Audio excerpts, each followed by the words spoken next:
jumpa pers ini akan ada penjelasan dari Ustadz Ahmad Kosidudin gitu ya, sebagai ketua non legitimasi yang memang hadir langsung dalam gelar perkara khusus. Jadi beliau akan mengantar kita apa sih sebenarnya terjadi dalam. Meskipun teman-teman juga ada yang tahu, ada yang menyaksikan dari luar, sama seperti kita yang tidak masuk gitu ya, dan tentu akan banyak persepsi. Maka lebih bagus kita mendengarkan langsung dari yang ikut di dalam menyaksikan peristiwa itu. Kepada Bapak Ustaz kami persilakan. Terima kasih Bang Sam. Bismillahirrahmanirrahim. Assalamualaikum warahmatullahi wabarakatuh. Waalaikumsalam. Puji syukur kehadirat Allah Subhanahu wa taala, salawat beri salam semoga terlimpah curahkan kepada baginda Nabi Muhammad sallallahu alaihi wasallam. Pertama saya perkenalkan, hari ini alhamdulillah kami mengadakan konferensi pers untuk menyikapi gelar perkara khusus Senin 15 Desember 2025 yang lalu yang diadakan oleh Kepala Bagian Pengawas Penyidik Polda Metro Jaya. Di sebelah kanan saya ada Pak Roy Suryo. Assalamualaikum. Ini beliau memang aktor utama dalam kasus ini, makanya disebutnya Roy Suryo CS. Saya jadi terkenal di jalan tuh ditanya, pengacaranya Pak Roy ya? Iya. Jadi yang dikenal Pak Roy ya, saya cuma numpang aja begitu. Bisa aja. Kemudian di sebelah kanannya ada Bang Medi Juniarto, tim kuasa hukum juga begitu.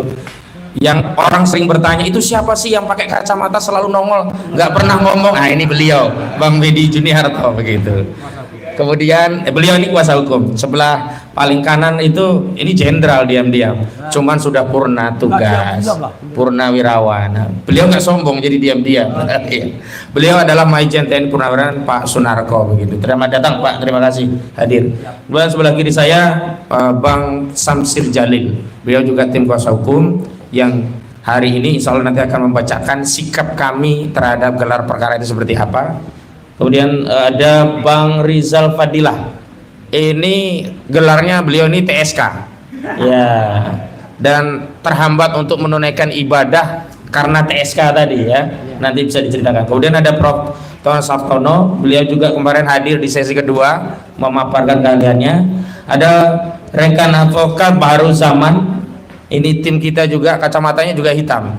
Jadi kalau bodyguard itu kita punya dua, Medi Juniarto dan Baharu Zaman ya. Bodyguard kita nih ya, lawyer juga. Kemudian Bung Aspari Piliang ya, ini tim advokasi yang kemarin juga ikut ke dalam proses gelar perkara khusus. Dan selanjutnya rekan sejawat saya Advokat Kurnia Triroyani yang kemarin juga ikut ke dalam selaku prinsipal. Kemudian ada juga Bung Rustam Effendi kemarin juga hadir dalam, bahkan beliau ini yang meyakinkan ijazah itu sama dengan yang sudah beredar dan dia tegaskan foto itu bukan foto Jokowi, nanti bisa diceritakan lagi. Kemudian di sebelah paling ujung ada Fitran Sadeli juga tim kuasa hukum yang membersamai kita semuanya. Kemudian tidak kami bersalah semuanya, jelas ada ibu-ibu aktivis dari Aliansi Rakyat Menggugat, juga seluruh tamu undangan yang berkenan hadir. Terima kasih, dan tentu saja kami sangat berterima kasih kepada abang kami Bang Ahmad Yani, Dr. Ahmad Yani SHMA, yang hari ini memang kita berada di kantor beliau untuk mengadakan konferensi pers. Baik, yang pertama saya akan jelaskan apa yang terjadi dalam proses gelar perkara khusus. Dasar dari gelar perkara khusus itu adalah ketentuan pasal 33 Undang-Undang Perkapolri nomor 6 tahun 2011 begitu. Kemudian yang melatar belakangnya adalah dari kami sendiri ada dua surat permohonan gelar perkara khusus. Yang pertama kami ajukan di tanggal 21 Juli 2025. Kemudian yang kedua ada di tanggal 20 November 2025. Selain dari yang kami ajukan dari tim advokasi anti kriminalisasi akademisi dan aktivis, juga ada pengajuan dari tim advokasi Bang Egy Sujana tanggal 14 November 2025. Jadi ini yang melatar belakangi adanya gelar perkara khusus. Kemudian kemarin pihak yang mengadakan gelar perkara khusus adalah Kepala Bagian Pengawas Penyidik atau Kabak-Penyidik yang saat ini dijabat oleh Bapak AKBP. Kemarin beliau yang mengantarkan acara dan gelar perkara khusus dipimpin langsung oleh Direktur Reserse Kriminal Umum Polda Metro Jaya bersama Pak Wadir.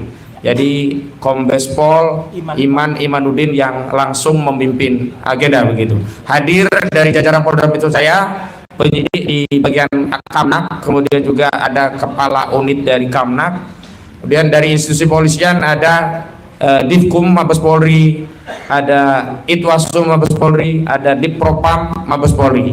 Kemudian mitra yang diundang ada Komnas Perempuan, sayangnya tidak hadir, Komnas HAM sayangnya tidak hadir, dan kemudian ada dari Ombudsman hadir untuk dimintai pandangannya dalam proses gelar perkara khusus. Kemudian dari Pendumas, dari kami hadir yang pertama adalah prinsipal dan kuasa hukum dari tim advokasi anti kriminalisasi, akademisi dan aktivis, termasuk Pak Roy Suryo, Bu Kurnia, Bang Rustam, dan Bang Rizal Fadilah hadir, dan kami mau mendampingi ya, masing-masing itu didampingi oleh 2 orang advokat. Kemudian dari Terdumas hadir beberapa pelapor yang dulu melaporkan klien kami.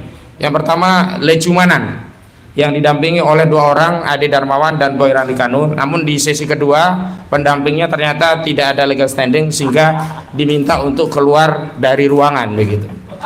Dan ada pelapor yakni Joko Widodo yang ternyata kalau untuk urusan hukum nggak mau datang dia. Tapi kalau urusan diskusi media diundang Kompas, datang walaupun sejam, ngomong ngecapruk ya tentang AI dan sebagainya begitu. Tapi untuk urusan yang dia sendiri melaporkan klien kami gitu, dia tidak pernah hadir. Dan ini sekali lagi membuktikan memang tidak ada sisi kenegarawanan yang ada pada saudara Joko Widodo begitu. Dan kuasa hukum yang mendampingi setidaknya ada 4 yang mendampingi kuasa hukum dari saudara Joko Widodo. Jadi nggak fair juga begitu ya, kalau dari Joko Widodo 1 orang didampingi 4, sementara dari kami 1 orang hanya maksimum 2 kuasa hukum begitu. Kemudian ada namanya Andi Kurniawan selaku pelapor. Kemudian ada juga pelapor lainnya namanya Maret Samuel Sweken, itu juga hadir sebagai terlapor Dumas kalau dalam konteks gelar perkara khusus. Dalam konteks kasus ijazah palsu ini dia sebagai pelapor. Jadi untuk diketahui ada 4 laporan yang dikonsolidasi oleh Polda Metro Jaya. Yang pertama dari Lecumanan, kemudian yang kedua dari saudara Joko Widodo, yang ketiga dari Andi Kurniawan, dan yang keempat dari Maret Samuel Sweken gitu. Udah memang ada orang yang tidak jelas legal standingnya tapi sering ngikuti kasus ini, bahkan seolah-olah dialah yang punya perkara. Ya, ini saudara Andi Azwan dari Coman. Nah, saat itu memang saya persoalkan, dan kepala bagian ya dari pengawas penyidik kemudian juga mempersoalkan, dan akhirnya saudara Andi Azwan meninggalkan ruangan. Kalau bahasa anak sekarang ya diusir keluar gitu. Tapi mereka selalu klarifikasi, kami tidak keluar ya, kami keluar dari ruangan dengan baik. Iya, kalau bahasa di dalam forum resmi kan nggak mungkin keluar lu, kan nggak mungkin begitu gitu. Tapi yang jelas kita persoalkan legal standingnya, dan akhirnya keluar dari ruangan. Dan sorenya ternyata ada di sesi kedua juga 2 orang lagi yang dikeluarkan dari ruangan. Baik, itu dari sisi pihak-pihak yang hadir begitu. Adapun secara substansi, pertama dibuka oleh AKBP Mihadi Mirwan dan menjelaskan susunan acara dalam proses gelar perkara khusus. Ada pembukaan, ada sambutan dari pimpinan gelar perkara khusus yakni Kombes Pol Iman Imanuddin.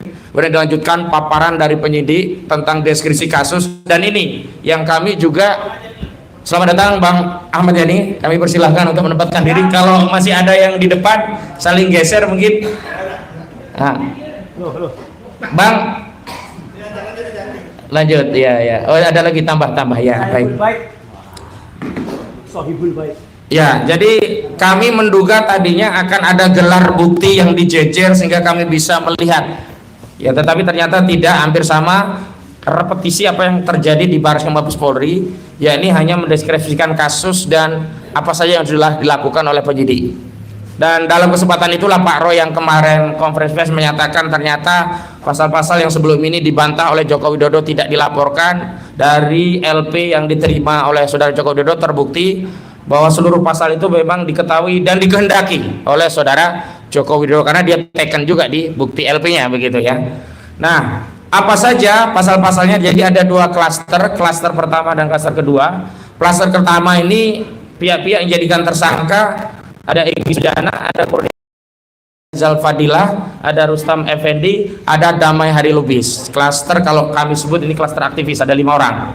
Nah, ini pasalnya ada beberapa pasal. Yang pertama 160 KUHP tentang penghasutan, kedua 28 ayat 2 Undang-Undang ITE tentang apa? Menyebarkan kebencian dan permusuhan. Kemudian yang ketiga ada beberapa pasal yang sebenarnya tidak layak dilaporkan oleh para pelapor yang bukan pemilik ijazah karena delik aduan. Apa itu? Yakni 310 KUHP, 311 KUHP, 27A Undang-Undang ITE yang ini delik aduan tentang pencemaran dan fitnah ternyata ikut masuk dalam pasal-pasal di klaster pertama yang dilaporkan bukan oleh saudara Joko Widodo. Ya. Dia dikumulasi semuanya dikenakan pasal fitnah, tapi untuk klaster pertama yang membedakan spesial untuk klaster pertama adalah 160 KUHP tentang penghasutan, 28 ayat 2 Undang-Undang ITE, dan yang kedua itu yang berbeda. Selebihnya sama ya, 310, 311, 27A Undang-Undang ITE. Kemudian klaster yang kedua ada 3 orang, yakni Pak Roy Suryo, Bung Rismon Sianipar, dan Tifauzia Tiasuma. Ini pasalnya sama juga, mirip dengan pra peradilan. Kalau pra peradilan itu mengevaluasi kinerja penyidik dari eksternal melalui lembaga peradilan, mekanismenya adalah pra peradilan. Yang bentuk evaluasi itu adalah apakah penetapan tersangka itu dianggap sah atau justru tidak sah. Jika sah berarti penyidikan bisa maka putusan hakim pra peradilan bersifat final and binding, wajib dilaksanakan oleh penyidik sehingga perkara harus dihentikan. Adapun kalau gelar perkara khusus, hasil akhirnya adalah rekomendasi. Apabila dalam proses penyelidikan dan penyidikan ditemukan unsur-unsur yang melanggar ketentuan peraturan perundang-undangan yang berlaku, cara untuk menganalisanya ada 3 hal. Pertama dari aspek kewenangan, kedua aspek prosedur, ketiga aspek substansi. Aspek kewenangan, apakah penyelidikan dan penyidikan dilakukan oleh penyidik sudah sesuai dengan kewenangannya atau dilakukan secara sewenang-wenang, abuse of power. Aspek prosedur adalah apakah tahapan proses dalam melakukan ditingkatkan penetapan tersangka itu sudah sesuai dengan ketentuan peraturan perundang-undangan yang berlaku, baik KUHP, Perkapolri, termasuk putusan-putusan undang-undang yang berkaitan dengan KUHP, misalnya putusan Mahkamah Konstitusi nomor 21 garing PUU strip Romawi 13 tahun 2000 2014, di mana di sana ada kewajiban bagi penyidik untuk memeriksa calon tersangka sebelum ditetapkan sebagai tersangka. Aspek substansi tentu saja apakah materi-materinya yang diperiksa itu sudah sesuai dengan ketentuan peraturan perundang-undangan yang berlaku sehingga keputusan penyidik untuk menetapkan tersangka itu sudah sah. Nah, produk akhirnya rekomendasinya ada 2. Apabila penyelidikan dan penyidikan yang dilakukan oleh penyidik dinilai oleh bagian pengawas penyidikan Polda Metro Jaya sudah sesuai dengan ketentuan peraturan perundang-undangan yang berlaku, maka rekomendasinya adalah dipersilahkan atau direkomendasikan untuk melanjutkan penyidikan pada tahap selanjutnya. Yang kedua, apabila proses penyelidikan dan penyidikan dilakukan oleh penyidik dinilai oleh bagian pengawas penyidik bertentangan atau melanggar ketentuan peraturan perundang-undangan yang berlaku, maka direkomendasikan untuk dihentikan dan kepada Direktur Tindak Pidana Kriminal Umum Polda Metro Jaya direkomendasikan untuk menerbitkan SP3. Apa itu SP3? Surat Perintah Penghentian Penyidikan. Itu ya. Nah, kemarin yang kami sampaikan apa saja problemnya.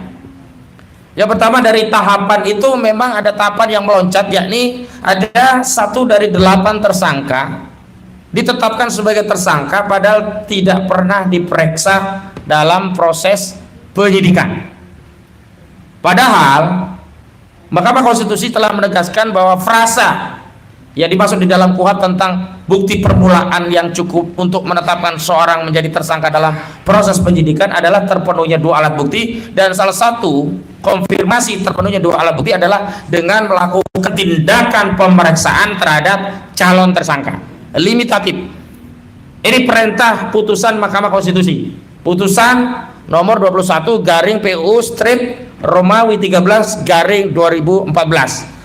Kalau nggak salah diputus di 18 April 2015, jadi masuk 2014, divonis 2015. Dan ini berimplikasi tidak hanya kepada seorang tersangka tapi keseluruhan, karena paket penyelidikan dan penyidikan disatukan dalam satu berkas. Pemberitahuan pengumuman tersangka diberikan kepada kami, klien kami ini juga dalam satu kesatuan. Tidak Pak Roy dikirimi sendiri, Bu Kurnia sendiri, nama sendiri, enggak, tetapi 8 nama ini semuanya dalam satu paket proses penyelidikan penyidikan yang dilakukan oleh penyidik. Memang paket ini kemudian oleh penyidik dibuat 2 klaster. Silakan rekan sejawat. Ini Bang Abdul Ghafur Sangaji ya. Saya lanjutkan. Yang kedua, klaster apa yang kami sebut sebagai akademisi ya. Klaster pertama kami sebut aktivis, klaster kedua disebut akademisi, begitu. Selanjutnya kami juga sudah sampaikan kritik soal bagaimana ada 3 orang yang ditetapkan tersangka padahal substansi pemeriksaannya belum masuk kepada perkara atau pokok-pokok peristiwa apa yang dipersoalkan oleh penyidik sehingga ketiga orang ini naik menjadi tersangka. Siapa saja? Pertama, Kurnia Triroyani, kedua, Rizal Fadilah, ketiga, Roy Suryo. Apa problemnya? Kurnia Triroyani dan Rizal Fadilah pada tingkat penyidikan sebelum diperiksa dan diambil keterangan itu sempat menanyakan ijazah aslinya mana atau ijazah yang disebut asli, tapi tidak diberikan oleh penyidik dan akhirnya tidak dilakukan pemeriksaan dari substansi perkara. Kenapa? Karena setiap pertanyaan dalam berita acara pemeriksaan yang tebal itu hanya dijawab, saya baru akan menjawabnya setelah ditunjukkan kepada saya ijazah Joko Widodo. Artinya belum masuk materi pokok perkara pada pemeriksaan BAP Kurnia Triroyani Rizal Fadilah. Sementara terhadap Roy Suryo, karena panggilan limitatif pada satu peristiwa tertentu dan di tempat tertentu, ketika persoalan yang dipertanyakan justru keluar dari surat panggilan, peristiwa-peristiwa yang tidak relevan, tidak berkenaan, bahkan tidak sesuai dengan kapasitas seorang Roy Suryo karena tidak hadir dalam setiap video yang ditunjukkan. Karena saksi di dalam KUHP itu diatur adalah orang yang melihat, mendengar, dan mengalami suatu peristiwa dan bisa menerangkan alasan kenapa ada dalam peristiwa itu. Dan karena semua yang peristiwa disodorkan Pak Roy Suryo saat itu tidak ada dalam peristiwa, jadi juga semuanya ditolak. Artinya juga belum sampai pada substansi materi pemeriksaan. Jadi kalau Egy Sujana itu secara formil dan material belum diperiksa sama sekali, Kurnia Triroyani, Rizal Fadilah, dan Roy Suryo itu secara material belum masuk pada pokok pemeriksaan. Kemudian kami juga kemarin sampaikan kritik terkait adanya sejumlah tersangka yang profesinya sebagai advokat. Ada 3. Inisialnya DHL, ES, termasuk ya KTR ya. 3-tiganya advokat dan saat itu sedang menjalankan fungsi profesi sebagai advokat. Dan sesuai dengan ketentuan Undang-Undang Nomor 18 Tahun 2003 tentang advokat khususnya pasal 5 ditegaskan 3 hal. Pertama, advokat itu adalah penegak hukum sama dengan polisi, jaksa, juga hakim.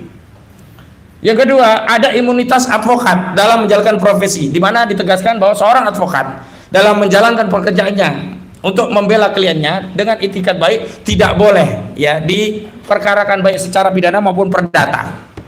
Dan yang ketiga, itikat baik dalam menjalankan perkara itu yang menjadi dasar bahwa advokat tadi memiliki imunitas. Dan itu yang kemudian belum pernah dilakukan klarifikasi kepada organisasi advokat tempat bernaung ketiga orang ini. Karena di setiap organisasi advokat itu ada namanya Dewan Kehormatan Advokat. Yang dimana Dewan Kehormatan tadi ketika penyidik hendak memanggil seorang advokat maka dia harus bertanya kepada organisasi advokat dan nanti meminta kepada organisasi tadi untuk menjelaskan apakah peristiwa yang hendak ditanyakan kepada advokat ini adalah bagian dari tugas dan tanggung jawab profesi advokat atau di luar kompetensi atau tugas dan tanggung jawab profesi. Maka Dewan Kehormatan Advokat dari organisasi advokat akan menjawab surat dari polisi dengan 2 jawaban. Yang pertama, apabila Dewan Kehormatan Advokat menjelaskan bahwa peristiwa yang hendak ditanyakan kepada advokat itu tidak dan bukan bagian dari tugas profesi seorang advokat, maka Dewan Kehormatan Advokat memberikan rekomendasi mempersilahkan penyidik untuk memanggil advokat yang bersangkutan. Yang kedua, apabila Dewan Kehormatan Advokat menjelaskan bahwa peristiwa ditanyakan adalah masuk dan terkategori tindakan-tindakan hukum yang dilakukan oleh seorang advokat dalam menjalankan profesinya, maka polisi tidak boleh memeriksa, tapi dipersilahkan mengajukan pengaduan dari siapa yang dirugikan oleh tindakan advokat dan akan diproses di Dewan Kode Etik Advokat. Jadi seperti itu. Dan ini konfirmasi ini diadakan atau tidak, setidaknya adalah ada dokumen dari polisi yang menanyakan itu kepada organisasi advokat. Itu hal-hal yang kemarin menjadi persoalan yang kita perdebatkan, yang memang tidak mendapatkan jawaban karena sesi tanggapan itu hanya internal mereka. Kemudian dari kubu Joko Widodo dan seterusnya. Nah, memang ada satu sesi yang menarik, yakni sesi di mana akhirnya kami meminta bukti itu menurut Budi Ariadi, dia ditunjukkan bukti itu di rumah Joko Widodo pada sekitar bulan Juli ya kalau nggak salah. 25 Oktober. Oh, Oktober. 24 Oktober. Iya, 24 ya. Oh, 25 atau 24 itu? 24. Oh, berarti 24-nya nanti ditipu ya. Dia menyatakan sudah ditunjukkan dan asli. Sementara pada tanggal 23 Julinya itu hari Rabu 23 Juli barang itu disita oleh penyidik Polda Metro Jaya saat melakukan pemeriksaan lanjutan kepada saudara Joko Widodo di Solo, karena saudara Joko Widodo mengaku sakit dan tidak bisa ke Jakarta, maka polisi yang ngalah ke Solo. Tapi sakitnya saudara Joko Widodo itu unik. Untuk ke Jakarta, keluar kota untuk memenuhi panggilan penyidik dalam rangka pro justisia tidak bisa. Tapi kalau nggak salah Kongres PSI itu di Jogja ya? Enggak, di Solo. Oh ya, Kongres PSI keluar untuk memberikan orasi begitu. Jadi sakitnya unik ini ya. Sakitnya kalau ketemu polisi itu nggak bisa. Tapi kalau untuk kongres, ke Kompas TV, wawancara media sehat. Tapi yang nggak sehat juga sih bisa kita lihat gitu ya. Jadi itu yang terjadi. Makanya kami meminta untuk memastikan apakah benar barang bukti itu ada, apakah benar barang bukti itu sudah disita. Jadi konteksnya akhirnya itu. Nah, sebelumnya kuasa hukum dari saudara Joko Widodo, Yakub Hasibuan, beratan dan minta agar jangan ditunjukkan barang bukti itu kecuali nanti saja di pengadilan. Itu.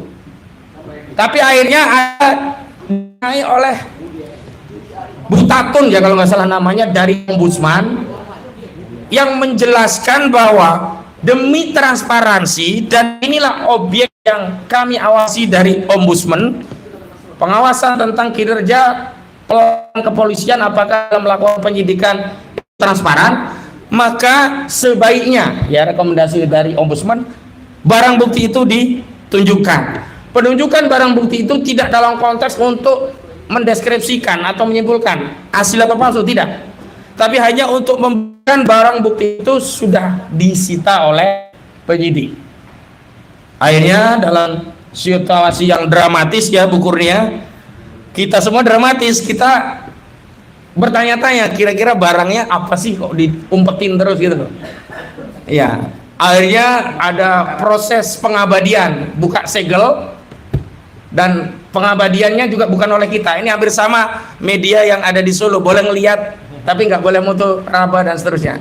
Dibuka oleh penyidik, kita hanya diperlihatkan, dan dalam konteks diperlihatkan itu kita hanya membenarkan bahwa barang bukti itu ada dan disita, itu saja. Jadi tidak dalam konteks apakah itu asli atau palsu. Karena selama ini di beberapa media kubu Joko Widodo memframing, oh udah selesai mereka, udah skakmat, buktinya asli, mereka nggak bisa ngomong-ngomong. Putusan asli atau tidak itu nanti di pengadilan. Bahwa kubu Jokowi tetap yakin itu asli, biarkan saja. Dan kubu Pak Roy Suryo justru makin meyakini itu palsu juga. Kenapa? Karena saya sendiri begitu melihat, ya tadinya saya overestimate, Saya pikir ada barang yang baru begitu ya. Misalkan fotonya itu foto Maradona gitu ya. Fotonya siapa? Ternyata ijazah itu ya sama dengan yang diupload Dian Sandi. Ada foto seorang laki-laki berkumis tipis, manis gitu ya. Dengan bibir tertentu, ya dengan mata tertentu, yang sama yang selama ini sudah kita lihat. Yang menurut Bang Rustam Effendi itu bukan foto Jokowi. Nah, nanti dijelaskan. Iya kan? Berarti saya makin yakin itu palsu. Bang Rustam kemarin. Ya, nanti dijelaskan Bang Rustam ya. Jadi sekali lagi, tidak ada yang punya kesimpulan, punya basis hukum untuk menyimpulkan itu asli. Kenapa? Pertama, forum gelar perkara khusus bukanlah forum pembuktian. Kedua, forum gelar perkara khusus tidak berwenang untuk menentukan asli atau tidak. Ketiga, klaim-klaim asli itu hanya dari kubu saudara Joko Widodo. Itu ya. Nah, setelah itu fase sesi pertama selesai, sesi kedua sebenarnya juga sama, merepetisi, cuman penyampainya beda. Kalau sebelumnya dari 3 ada Pak Rizal Fadila, Bu Kurnia juga Pak Rustam, ada Pak Roy, ada Pak Rismon, ada Tifauzia Tiasuma. Kemudian ada 2 ahli yang seharusnya Prof Tono ya ikut hadir untuk kedua memaparkan. 3 ahli. Oh, 3 ahli bahkan. Kemudian ada yang kedua Dr. Ridho Rahmadi ya, dan Pak Didit. Nanti Pak Roy bisa menceritakan. Nah, intinya apa? Intinya kami ingin sampaikan kepada seluruh rakyat Indonesia bahwa gelar perkara khusus itu bukan forum untuk menyatakan ijazah Jokowi itu asli. Gelar perkara khusus itu hanya bagian tahapan sebelum penyidikan. Kubu Joko Widodo meyakini ijazah itu asli. Sebelum gelar pun memang begitu loh. Sementara kubu Roy Suryo tetap dalam kesimpulan hasil penelitian sebelumnya bahwa ijazah yang disita tersebut nanti adalah 99,9% palsu gitu. Jadi kalau mau fair bagaimana? Ya sudah ditengahi. Objek itu dikeluarkan, diperiksa bareng-bareng, diuji bareng-bareng dengan mekanisme yang disepakati bareng-bareng, dengan metode yang disepakati bareng-bareng. Kesimpulan apapun para pihak harus tunduk. Itu baru fair. Nggak boleh polisi meriksa sendiri di ruang tertutup, ruang gelap. Sementara Pak Roy ini dituduh melakukan fitnah dan pencemaran karena objeknya bukan yang dipegang Jokowi, bukan yang dimiliki oleh penyidik. Tinggal 1 langkah saja kan. Ya sudah, beri akses kepada klien kami Pak Roy Suryo, Pak Rismon dan yang lainnya untuk menguji. Ini yang akan menutup perbedaan pandangan, klaim yang berbeda. Tapi sepanjang itu belum dilakukan, maka jangan salahkan atau Pak Roy Suryo tetap saja dalam kesimpulan 99,9% palsu. Apa yang melatar belakangi? Ya karena objek yang kami lihat bareng-bareng, saya juga melihat itu ya ijazah yang fotonya yang selama ini beredar, yang ada di Dian Sandi, yang ada di KPU, yang ada di KPUD, yang sudah susah payah akhirnya dikeluarkan oleh otoritas penyelenggara pemilu itu. Nah, karena itu yang terakhir kami nanti ingin membacakan sikap resmi kami terhadap proses gelar perkara khusus. Namun sebelum pembacaan itu kami punya kesimpulan. Proses penyidikan ini cacat prosedur.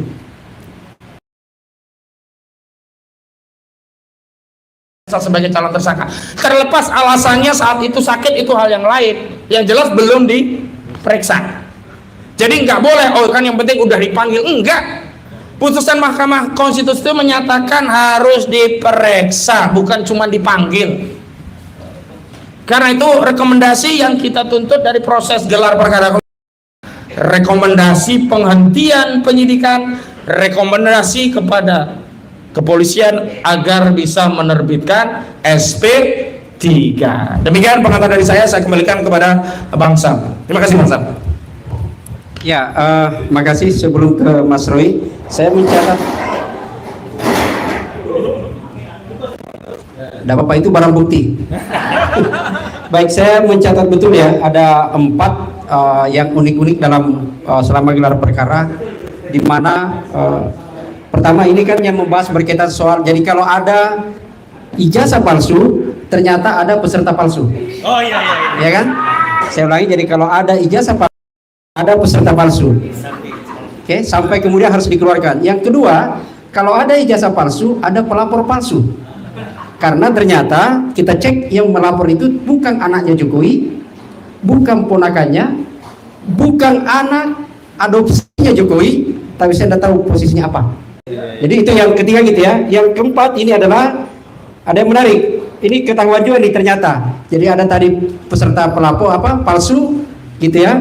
Lalu kemudian ada pelapor palsu. Ternyata ada yang ketahuan bertambah bohongnya. Karena ternyata ketahuan justru dulu menyebutkan dilaporkan itu peristiwa.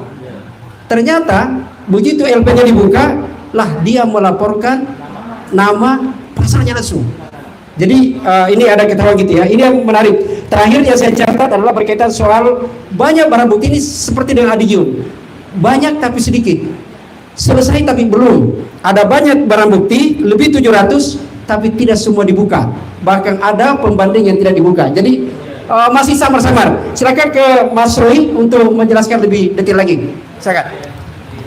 Sebentar ya Mas Roy, saya tambahkan. Baik, selain ijazah Joko Widodo, itu juga ada 13 ijazah pembanding yang konon disebut dari UGM.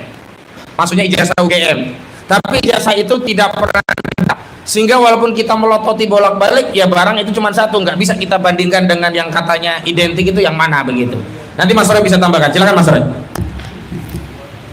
Bismillahirrahmanirrahim. Assalamualaikum warahmatullahi wabarakatuh. Salam sejahtera untuk kita semuanya. Om Swastiastu, Namo Buddhaya.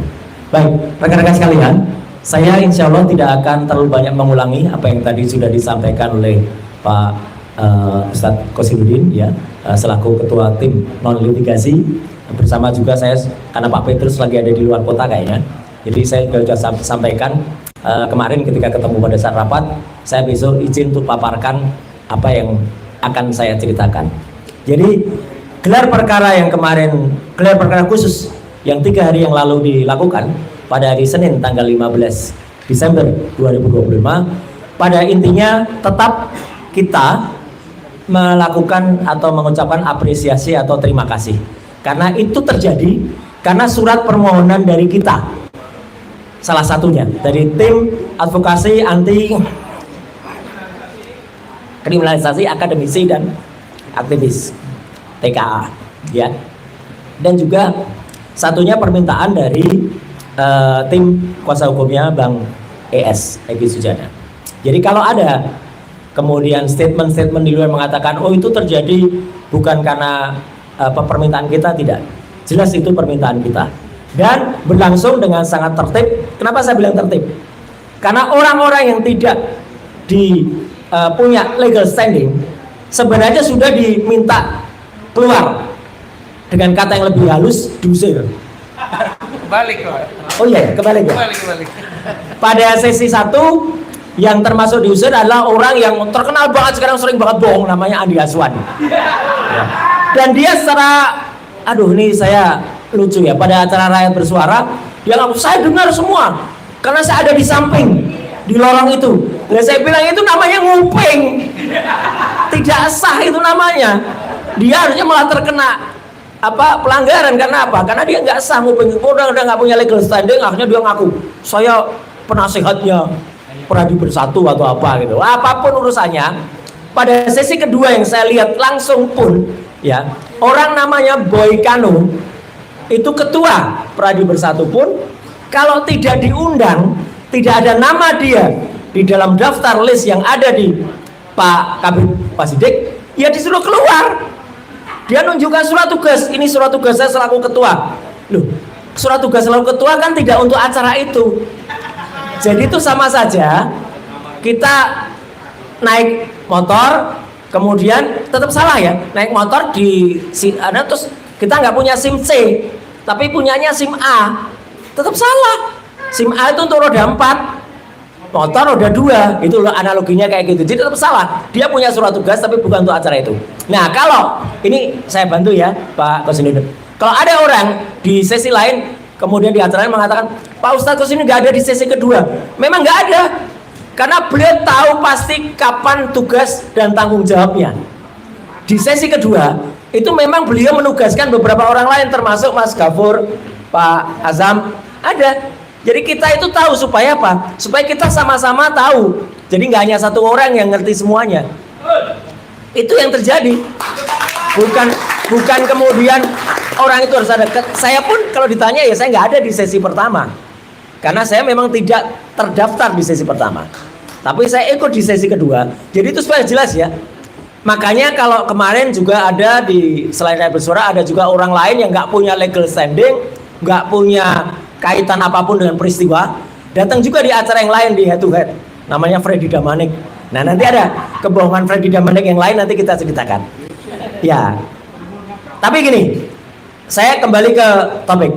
Jadi apa yang terjadi pada ruang gelar perkara tadi sudah diceritakan dengan sangat bagus, dan yang saya tunggu dan Mas Rismon tunggu sebenarnya kehadiran ahli abal-abal dari mereka.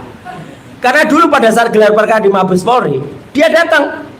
Meskipun juga dia datang katanya ahli IT tapi hanya ahli sastra.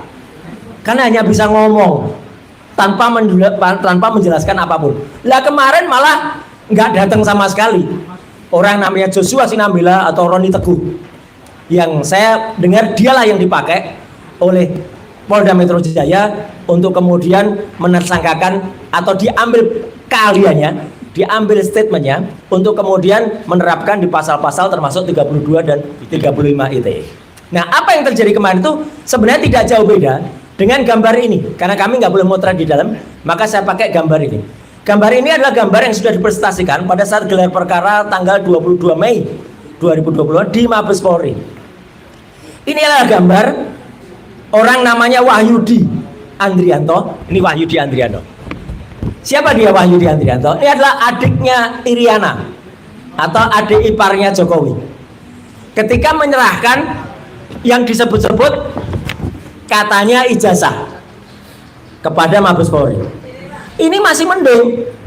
Yang diserahkan tuh bisa megang, bisa ngamati, bisa nyentuh, bisa meraba. Kami kemarin sama sekali hanya diperlihatkan dan dipegangi. Kemudian baru ketika saya mau mendekat gini ada teriak, dekat gitu. Kayak saya mau nyokot aja gitu. Ini ijazah ini, ya. Jadi yang ditunjukkan ukurannya memang lebih sedikit lebih besar ini. Dan ini yang penting diketahui teman-teman.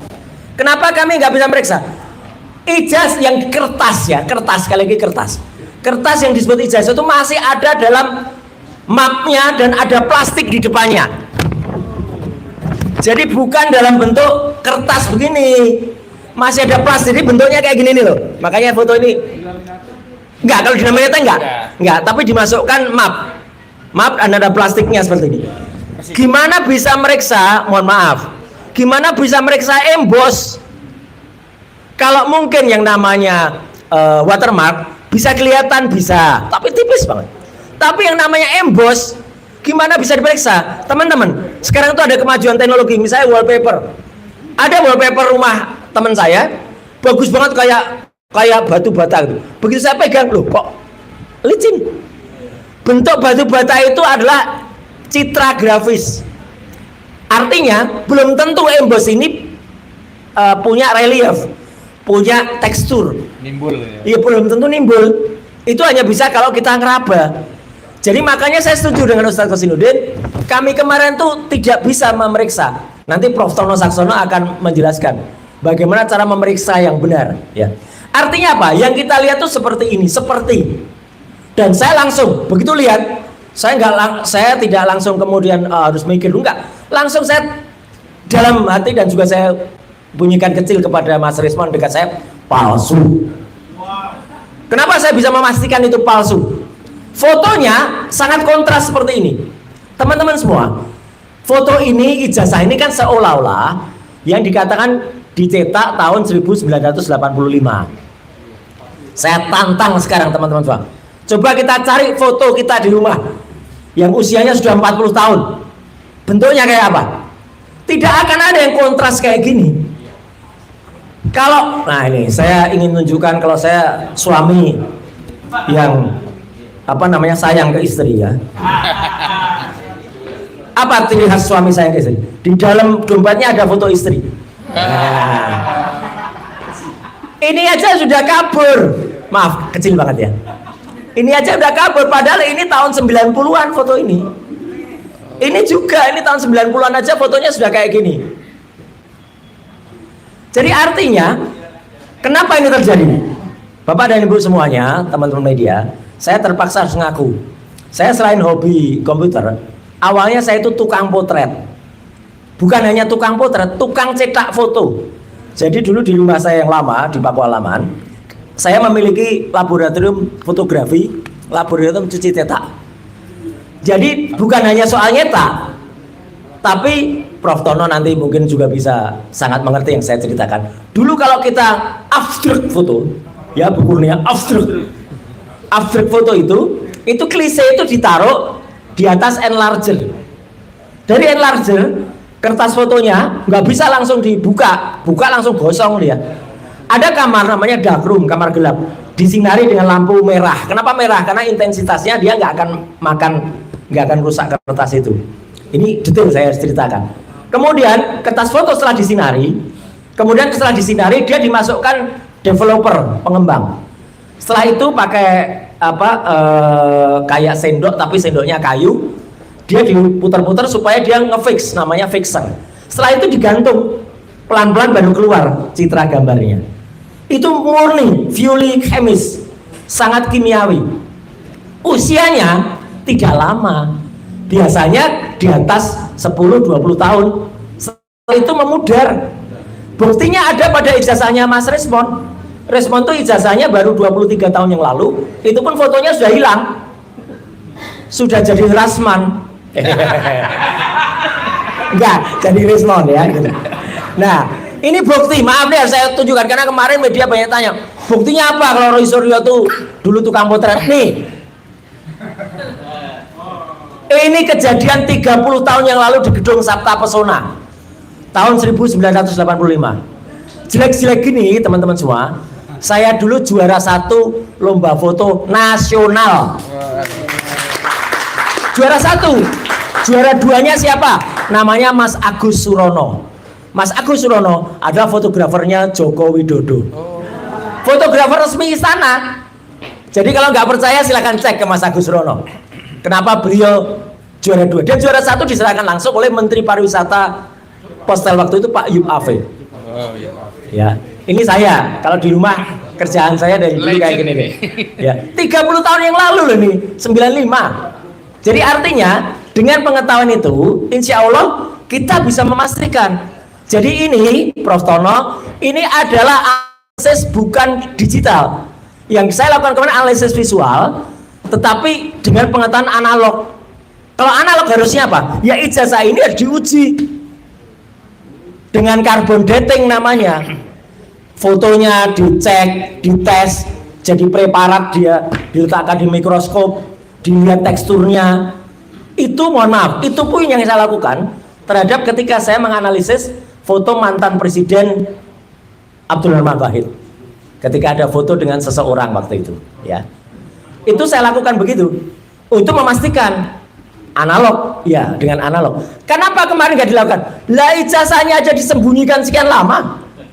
Baru kemarin atas jasa Ombudsman juga dan atas kebaikan, saya bilang nggak apa-apa lah, kebaikan lah Polda Metro dan atas permintaan kita semua, terutama yang ada di sesi 1, Mas Rustam, Bu Kurnia, Pak Rizal dan kawan-kawan ya, yang ada di sesi 1 itu akhirnya tuh keluar. Jadi kami ambil hikmahnya di sesi kedua.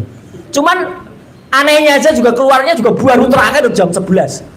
Harusnya kan dikeluarkan di awal, kalau mau fair dia biarkan. Jadi selama sesi itu kita boleh lihat, boleh meriksa, boleh ngucek-ngucek. Enggak lah, kalau ngucek-ngucek enggak lah. Jadi artinya apa? Ini kan aneh. Jadi kalau ada pertanyaan, Roy Suryo sudah lihat ada emboss, ada watermark? Tidak.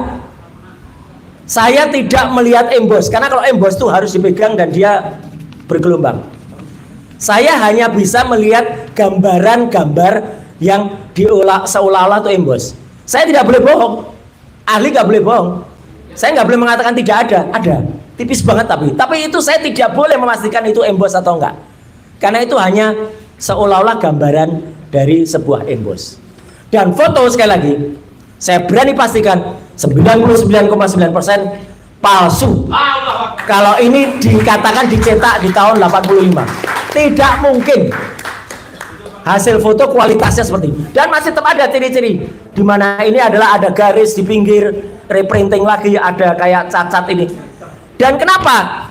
Kalau mau fair, keluarkan dari plastiknya sehingga kita bisa lihat tebalnya seberapa kertas itu. Kertas itu yang ini semua sekaligus membantah apa yang sudah dilakukan, atau kebohongan, setidaknya kebohongan 2 kali yang dilakukan oleh orang yang pertama nama Judi Ari saya biasanya menyebutnya. Judi Ari, karena tadi sudah disebutkan tanggal Rabu 23 Juni. Konon itu disegel, ada segelnya kemarin.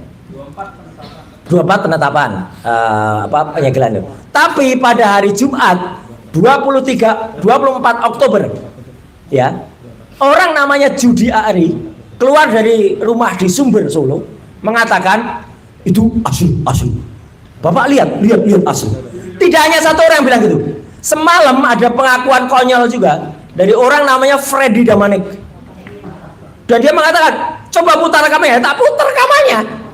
Tak kasihkan host waktu itu Mbak Elvira. Cuman nggak ditayangkan oleh Mbak Elvira. Karena rekaman yang itu adalah dari TV lain. Oh, gak enak ya. Gak enak. Etikanya nggak boleh. Tapi Mbak Elvira mendengarkan, iya. Karena apa? Freddy Damanik bilang, saya bilang scan. Mana ada bilang scan? Di rekamannya jelas gak ada kata-kata scan itu. Saya bersama Pak Abdul Ghafur semalam di CNN. Jadi dia tadinya bilang scan, setelah saya punya rekamannya, pucat dia. Ya, apalagi di skakmat oleh mahasiswi kemarin. Ada pertanyaan di skakmat juga oleh Mas Ghafur. Jadi kebohongan orang-orang ini jelas ada rekamannya ketika di Sumber itu, di stasiun TV. Ada di Tribun, ada di Kompas, ada di mana. Saya memang semalam yang CNN. Sayangnya dalam waktu yang sangat sempit, tengah-tengah acara nggak ketemu. Karena udah itu wilayah besar. Tapi yang jelas apa? Waktu itu mereka mengatakan melihat ijazahnya. Jokowi mempertunjukkan ijazahnya tanggal 24 Oktober. Padahal katanya itu sudah disita tanggal 23 Juli. Jadi yang ditunjukkan itu apa? Tambah lagi orang namanya Andi Aswan menunjukkan 2 kali pada tanggal 19 dan 25 November. Dia mengatakan scan asli. Ini scan saya dapatkan langsung. Padahal itu dia hanya merubah image dari Dian Sandi. Kenapa saya bilang merubah? Karena aslinya gambar logo UGM itu segi 5. Ketika ditampilkan oleh si Andi Aswan, jadi pateng pletot. Ini loh pateng pletot kayak gini. Dan itu sudah saya ukur. Nih skalanya. Kalau diukur terlihat banget dia nggak lurus. Ijazah asli kayak apa? Nih loh ijazah asli. Ini aja dari jarak 1 meter aja orang lihat semua embos, lihat semua watermark.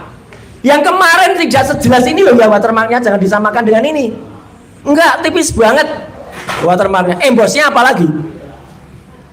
Dan kalau mau lihat lagi bentuknya yang murni logo itu kayak apa? Nih kalau ada orang tanya, ini ijazah dari orang namanya Roy Suryo. UGM ini asli. Tuh lihat ijazahnya beda nggak? Logonya beda nggak? Jelas banget ini, detail logonya rapi. Ini fotokopi ya. Jadi kalau fotokopi hanya tampak watermark, tapi memang nggak kelihatan di fotokopi. Karena ini hanya fotokopi yang saya kumpulkan waktu itu di KPUD. Dan ini ada mengesahkan tuh, capnya jelas. Artinya teman-teman semua, saya menguatkan apa yang disampaikan oleh Ustadz Kosinudin tadi dan juga oleh teman-teman. Dan kenapa saya bilang, memang betul bisa jadi ijazahnya tuh bisa nggak cuma 1. Tanggal 22 Mei yang kita lihat mana ini? Sekarang teman-teman, ini yang ditampilkan oleh Mabes Polri loh ya. Dengan yang ditampilkan ini kemarin, sama nggak kira-kira? Beda dong. Yang jelas yang satu hitam putih, yang satu ada garis tengahnya ini, yang satu enggak. Dari sini saja kita udah curiga. Jangan-jangan nanti Pak Rustam bisa bawa contoh ijazah yang lain dari pasar situ itu ya. Pasar Pramuka maksudnya. Nah, jadi itu teman-teman semua. Ya, jadi sekali lagi kami tegaskan, saya tegaskan, saya bersama tim advokasi, akademisi dan aktivis ya menyatakan dengan tegas, kertas ya, kertas saya hanya bilang kertas, sosok kertas yang disebut-sebut sebagai quote and quote ijazah yang dipertontonkan pada gelar perkara khusus kemarin adalah 99,9% palsu. Itu bukan. Ini poin baru bahan untuk teman-teman lawyer semua. Yang kedua ya, izin. Karena saat itu kami juga dipertontonkan ada 3 LP dari non Jokowi dan 1 dari Jokowi. Ya, tadi sudah dikatakan oleh Mas Kosinudin. Tapi akan saya tambahkan. Terima kasih sekali lagi LP, dan dari LP itu kita tahu bahwa siapa yang kemudian berniat jahat. Ya. Jahat itu kata-katanya cinta kepada Rangga ya di film Ada Apa Dengan Cinta. Ya Jokowi telah menyebutkan pasal-pasal itu. Memang yang disebutkan oleh salah satunya contohnya Lecumanan, memang tidak itu. Dan sekali lagi, Allah Maha Besar, Tuhan memberikan jalan. Kita tidak diperbolehkan memotret LP-nya kan. Jadi kita kan nggak bisa menghafalkan itu. Lucunya, semalam di acaranya di salah satu TV itu kan ditampilkan. LP-nya Lecumanan itu. Ya, LP-nya Lecumanan. Iya. Disitulah. Nah, disitulah saya baca ya. CNN dan salah satu TV. Garuda ya, CNN ya. Jadi bukan saya loh ya yang membocorkan. Mereka sendiri dengan konyolnya membocorkan itu di televisi. Saya baca saja bahwa di LP yang dilaporkan oleh saudara Lecumanan, yang dilaporkan telah melaporkan dugaan tindak pidana terhadap ketertiban umum Undang-Undang Nomor 1 Tahun 46.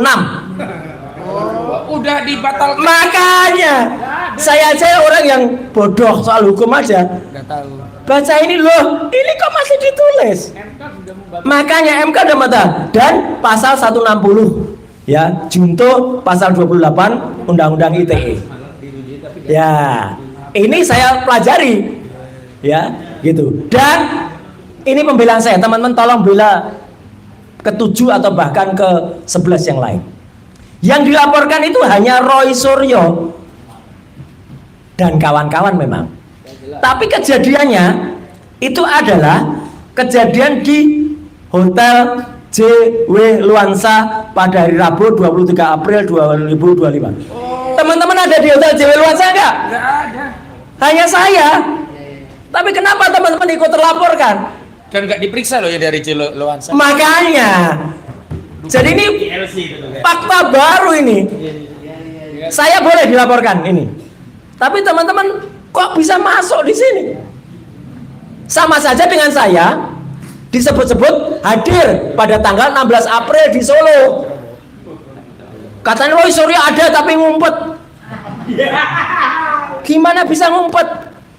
Tanggal 16 April itu saya hadir bersama para purnawirawan di Jakarta Utara. Di salah satu masjid apa itu ya? Ada tuh Bang Dul. Iya, di Jalan Musyawarah, betul. Kelapa Gading. Jadi kan ini bohong semua. Makanya, dan nah ini menarik tadi yang disebutkan oleh Bang. Terima kasih diingatkan. Dengan Jakarta Selatan telah terjadi tindak pidana dugaan penghasutan dan kebencian melalui media elektronik yang dilakukan oleh terlapor Roy Suryo. Memang ada dan kawan-kawannya. Tapi kan masa kalau orang nggak ada di situ nggak ditulis. Dengan korban, terhadap korban Pradi Bersatu, advokat public defender, nggak ada nama orangnya. Organisasi bisa jadi terlapor, bisa jadi korban yang kemudian melaporkan. Ini kan konyol banget gitu loh. Jadi Polda Metro, tolonglah kalau menerima laporan, tolong benar-benar equality before the law. Jelas-jelas kalau yang dilakukan Andi Aswan, Joshua Sinambela, dan kemudian Andi Aswan melakukannya lagi pada tanggal 19 dan 25. Itu jelas orangnya ada, jelas kebohongan publik yang dia lakukan. Pelapornya jelas ada di tempat, Bang Rustam ada di tempat. Pak Medi juga, kok Pak Medi, maaf, Pak, bukan satunya yang lapor, satunya Beni juga ada. Tapi kenapa kemudian itu dia diterima? Padahal saksinya ada, korbannya ada. Dan itu pasal 3235. Iya, 3235 itu bukan pasal pengaduan. Karena saya yang bikin undang-undangnya. Jelas betul, silakan baca naskah akademiknya. Jadi supaya tidak terlalu lama, teman-teman, silakan itu dibahas ya nanti.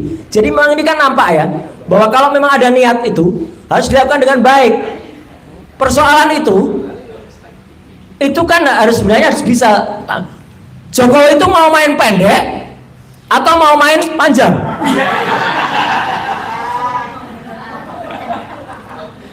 Iya kan? Mau main pendek atau main panjang? Kalau mau main panjang ya jadinya panjang, ayo. Tapi kalau mau pendek ya dia cepat gitu loh. Minta maaf aja. Dan kemudian kan kita sama dengan contohnya kaos ini. Nah, ini terakhir. Kalau ditunjukkan ini sama dengan kalau ditunjukkan ijazah.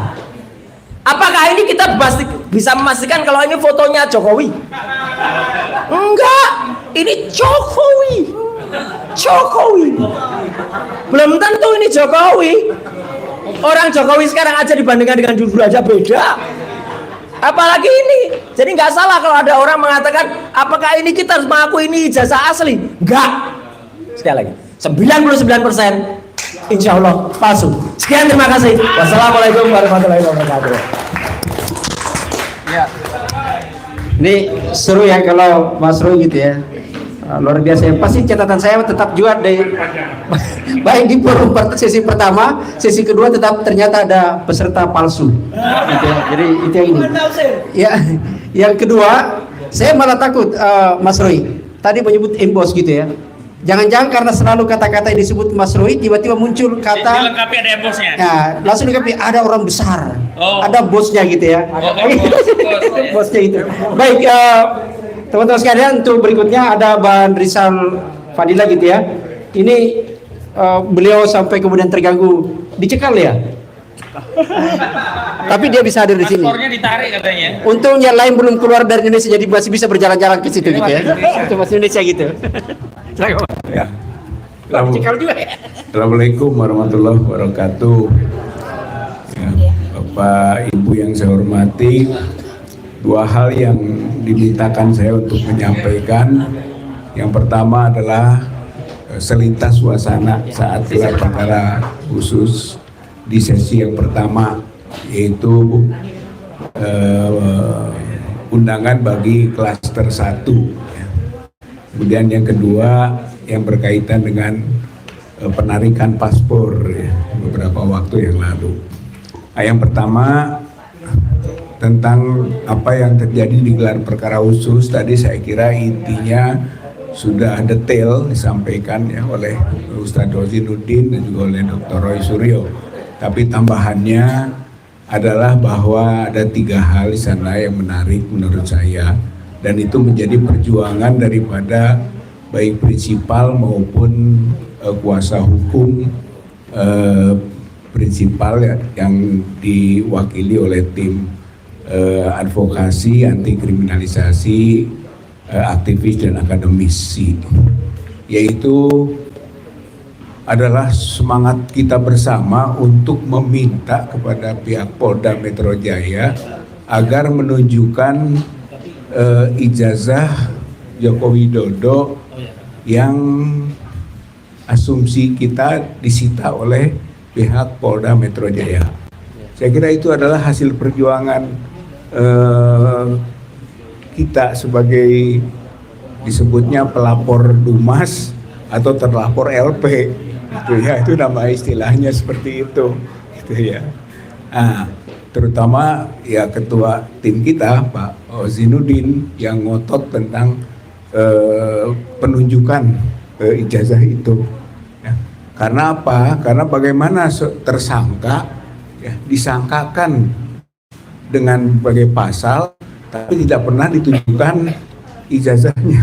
Saya kira itu poin pentingnya, yang kemudian beberapa pandangan-pandangan yang lain juga mensupport, mendukung keras atas itu sebagai faktor utama.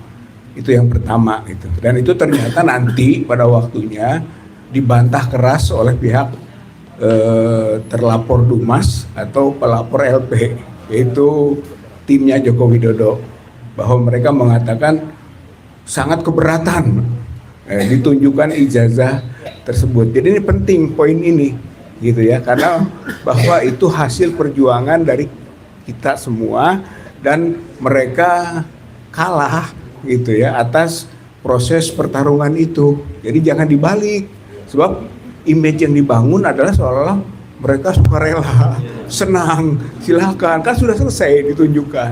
Padahal itu perjuangan kita, itu penting poin satunya. Poin dua adalah equality before the law. Yang disampaikan di forum itu oleh tim kita semua adalah bahwa faktanya dalam mekanisme sejak pelaporan sampai proses penyelidikan dan penyidikan itu tidak ada equality before the law. Kalau mereka itu sangat cepat sekali prosesnya, dimulai dari pelaporan yang kemudian diterima tanpa konsultasi dulu, kemudian setelah itu BAP, saat itu juga, setelah itu juga, di saat itu juga keluar surat perintah penyelidikan. Saya kira ini rekor tercepat, gitu kan, atas seorang yang bernama Joko Widodo itu. Sementara kita juga cepat, tapi cepatnya cepat dihentikan di Bareskrim, cepat dalam proses penyelidikan jadi penyidikan, cepat distatuskan tersangka, itu beda cepatnya. Tapi hakikinya adalah tidak ada equality before the law. Dan itu nanti akan menunjukkan cacatnya proses hukum dari yang dilakukan oleh pihak Jokowi. Itu saya kira itu jadi modal besar dan itu kita sampaikan di forum gelar perkara khusus kemarin ya. Untuk menunjukkan apa? Bahwa kasus ini kasus yang cacat hukum yang dilakukan oleh mereka dan itu menjadi unsur daripada kelak bisa ditetapkan rekomendasi penghentian penyidikan yang telah tadi disampaikan oleh Ustadz Hosinuddin. Nah, kemudian juga di samping masalah mekanisme prosedural ya, yang bermasalah secara peraturan perundang-undangan baik KUHP maupun Perkap yang mereka buat sendiri, itu adalah kaitan dengan kok bisa penyelidikan menjadi penyidikan yang menurut kami semua unsur-unsur pidananya tidak akan ditemukan gitu. Misalnya seperti tadi gitu kan, di klaster 1 dituduhkan atau disangkakan atau dilaporkan pasal 311 dan 310 pencemaran dan fitnah gitu kan. Lalu bagaimana ada pencemaran fitnah kalau tidak ada bukti tentang status aslinya dokumen? Itu misalnya selesai, gampang kok gitu. Kemudian ada pasal 160. Masa seorang polisi nggak ngerti pasal 160 itu penghasutan. Penghasutan itu menurut putusan MK itu sudah diubah dari delik formil menjadi delik material, yaitu harus ada bukti dulu peristiwanya, dan itu tidak ada. Saya kira ini yang gampang sekali bagi seorang polisi untuk bisa membaca itu, sehingga dengan bersusah payah dibangun image seolah-olah ada gelar perkaranya mereka sendiri yang akhirnya menyatakan ditingkatkan dari penyidikan karena ini peristiwa pidana. Itu ya, itu gambaran yang mungkin saya kira itu kompetensi dalam daripada pihak kuasa hukum tentunya, tapi bagi kita yang melihat ini mudah sekali dan itu disampaikan waktu gelar perkara khusus itu kan 60. Jadi yang pokok 310, 311, 160 zong, bullshit sebagai dasar pemidanaan gitu kan, apalagi sampai ke penetapan status tersangka. Itu poin-poinnya gitu kan, sehingga menjadi dasar juga bahwa kalau tidak ada pidana ya tentu tidak ada tersangka gitu ya. Itu menjadi dasar laginya rekomendasi yang dikeluarkan oleh pihak Polda Metro Jaya dalam hasil gelar perkara khusus, rekomendasi penghentian penyidikan gitu atau SP3. Saya kira ini poinnya. Nah, itu peristiwa atau gelar perkara khusus yang kemarin. Ya, saya kira dari sisi itu kita melihatnya para prinsipal dan kuasa hukum, pelapor Dumas, terlapor LP sebetulnya boleh kualifikasikan menang, gitu ya. Argumen dan menang juga desakan, ya, sehingga akhirnya yang diputuskan dari perdebatan kedua pihak adalah buka, gitu kan, walaupun itu dengan ijtihad dan berdasarkan atas pendekatan religius segala lah, ya gitu kan, dari di Reskrimum Polda Metro Jaya, Pak Kombes Imanuddin. Jadi Ada dua Udin, ya. Udin Imanuddin dan Udin Hosinuddin, ya, yang disebutkan kemarin juga sambil gurau. Ya, tapi intinya dibuka hasil perjuangan kita, maka sukses itu dibuka, gitu kan, dilihat. Hanya tidak boleh diraba dan tidak bisa dirasakan. Artinya itu agenda berikut. Jadi kalau menurut saya itu agenda berikut. Agenda berikutnya apa? Dia tadinya mau menunjukkan perbandingan, gitu kan? Apa yang disebut dengan komparasi ijazah yang sudah ada, ini disimpan di situ, tapi tidak bisa dibuka karena tidak ada kuasa hukum yang bisa menjamin, gitu katakanlah, persetujuannya pembukaan itu. Walaupun sebetulnya itu tidak mesti harus dilakukan begitu. Itu kewenangan kompetensi penuh ada pada penyidik atau pihak pimpinan gelar itu. Nggak benar juga itu ya, tapi apalah ya, memang begitu ya. Tidak. Yang ingin tadinya saya ingin lihat dari komparasi itu, kan Dr. Roy sudah melakukan penelitian untuk ijazah bandingannya 1115 yang miliknya Fronojiwo, kemudian ada 1116 miliknya Hari Mulyono, dan ada 1117 miliknya Sri Murtiningsih, gitu kan, yang telah dikaji oleh Dr. Roy. Itu beda dengan yang Joko Widodo, kan begitu. Kalau saja itu dibuka, ada nggak nama itu? Itu kan 3 orang itu. Kalau 3 orang itu ada, selesai bagi kita. Tapi enggak, mereka tidak buka. Walaupun mereka menyebut 13 nama, 13 ijazah itu ada nama-namanya, kayak gitu kan. Itu realita yang terjadi pada saat itu. Ya. Nah, apa tuntutan kita ke depan? Tuntutan kita ke depan ini kan akan diperiksa, diuji oleh laboratorium forensik Mabes Polri. Entah sudah, entah belum, kan begitu. Ya kan, kita tidak tahu ini, gitu. Tapi asumsinya harus dari belum. Maka kita punya gerakan tekanan. Tekanannya adalah seperti yang tadi sampaikan, bahwa di dalam uji forensik nanti, itu kan, itu harus melibatkan pihak-pihak lain yang disebut dengan independen, karena inilah kuncinya. Ini kuncinya sekarang. Jadi mereka sudah kalah, terpaksa menunjukkan kekalahan yang fatal nanti adalah uji forensiknya. Ternyata berdasarkan uji forensik Labkrim itu palsu, yang sesuai dengan keyakinan kita semua, gitu kan. Tinggal itu saja sekarang ini. Satu, yaitu proses uji forensik di Labkrimnya, di lab forensiknya itu diikuti oleh pihak ketiga yang independen, termasuk ahli-ahli kita dibenarkan. Satu itu.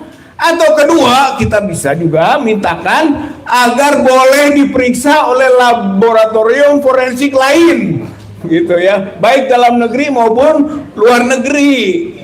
Nah, kalau begitu selesai, gitu kan, tentang palsu dan aslinya yang kita yakini tadi palsu. Nah, untuk bisa begitu, ya, untuk bisa begitu, maka desakannya harus muncul masif dari berbagai elemen masyarakat. Tugas kita sekarang, gitu kan, untuk mengajak berbagai elemen masyarakat untuk mendekat kepolisian agar 2 hal tadi, yaitu melibatkan pihak ketiga dalam proses uji forensik di lab forensiknya Polri, atau yang kedua, memberi kebebasan laboratorium forensik lain yang dimiliki oleh lembaga-lembaga lain bisa mengujinya. Itu desak oleh masyarakat, desak oleh rakyat. Saya kira itu poin gelar perkara khusus. Nah, kemudian yang kedua, ini sedikit lagi ya, soal pencekalan. Pencekalan itu berdasarkan surat dari Dirjen Imigrasi, ya, Kementerian Imigrasi dan Pemasyarakatan Republik Indonesia. Ada dasar-dasarnya, tapi intinya begini: menindaklanjuti surat keputusan Kepala Kepolisian Negara Republik Indonesia nomor sekian-sekian tanggal 10 Desember tentang pencegahan dalam perkara pidana yang terhitung tanggal 11 Desember 2025 sampai 11 Juni 2026. Dengan ini disampaikan penarikan sementara paspor RI atas nama saudara. Gitu ya. Jadi langsung minta ditarik paspor. Itu ya. Mohon kerjasamanya menyerahkan paspor RI kepada kantor imigrasi, ya, atau kantor imigrasi terdekat dengan domisili saudara paling lama 3 hari setelah saudara menerima surat pemberitahuan. Gitu ya. Untung saya punya paspor. Ada yang lebih untung tidak punya paspor. Pak Rustam, apa yang mau diserahkan? Jadi intinya, gitu kan, kita harus menyerahkan paspor. Kita agak senyum juga, memang tidak punya agenda ke luar negeri, apalagi kabur. Ya, apalagi kabur, rugi kalau kita kabur. Ya kan? Apa gunanya kita ke luar negeri, orang urusannya di dalam negeri kok, belum tuntas urusan ini, gitu. Malah harus ada di sini, gitu kan, untuk itu, gitu. Satu, aneh, gitu. Yang kedua, memang paling kalau keluar negeri, saya itu ke Mekah, ya, kalaupun itu, tapi Mekah itu bukan luar negeri. Asal orang menyangka itu bumi umat Islam, gitu kan, intinya itu ruang ibadah, begitu. Baru kemarin pulang umroh, ya memang ada agenda, ya insya Allah mungkin 2 atau 3 kali sampai 6 bulan ke depan untuk umroh. Tapi umroh itu bukan jamaah, kebetulan membimbing jamaah, gitu. Ya artinya terhambat kan proses itu, ya dirugikan lah atas peristiwa ini. Konteks kegiatan ibadah, ya baik membimbing maupun yang dibimbing sama-sama ibadah. Berarti dengan pencekalan dan penarikan paspor ini maka menghalangi ibadah, gitu. Saya kira ini poin penting. Padahal relevansinya nggak ada, gitu. Malah yang seharusnya dicekal atau itu Jokowi, gitu. Intinya mah begitulah. Jokowi yang kemungkinan kabur, Jokowi yang kemungkinan berlindung ke negara-negara yang lain. Mungkin yang punya potensial untuk itu Cina, gitu. Jadi justru ia yang sebenarnya harus dicekal dan keluarganya cekal, ambil paspornya. Jangan kita, tapi kita akan taat hukum, gitu ya, insya Allah. Ya demikian ya Bapak Ibu yang saya hormati, bahwa proses pencekalan itu juga bagian dari gambaran tidak equality before the law, tidak ada kesamaan di depan hukum. Saya kira ini juga diskriminasi hukum, bagian dari proses kriminalisasi hukum terhadap beberapa warga negara Indonesia yang sedang mencari kebenaran tentang status ijazah Jokowi asli atau palsu, yang sampai sekarang diyakini ijazah Joko Widodo palsu. Terima kasih. Assalamualaikum warahmatullahi wabarakatuh.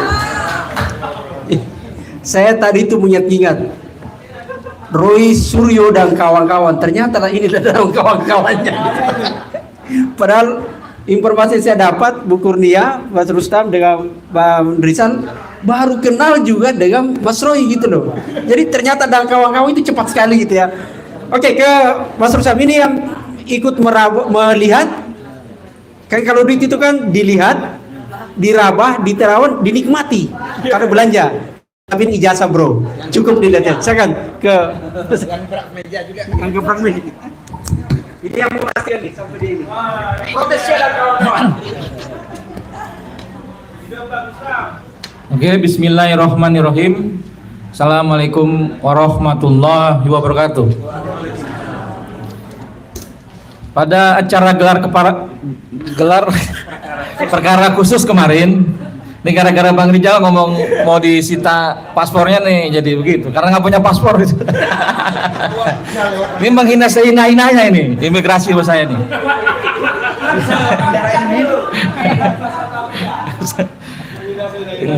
Saya salah satu yang ada di ruangan itu. Saya sedikit cerita. Sepertinya Jokowi megang banyak ijazah ini kayaknya nih. Saat itu saya bilang sama polisi-polisi dan kawan-kawan yang lain, kalau saya bukan seorang kuasa hukum, saya nggak ngerti hukum, saya ini aktivis. Yang saya bicarakan adalah apa yang saya tahu dan apa yang saya rasakan gitu loh. Jadi ketika berkepanjangan berdebat, berdiskusi, kita pada titik akhirnya aja.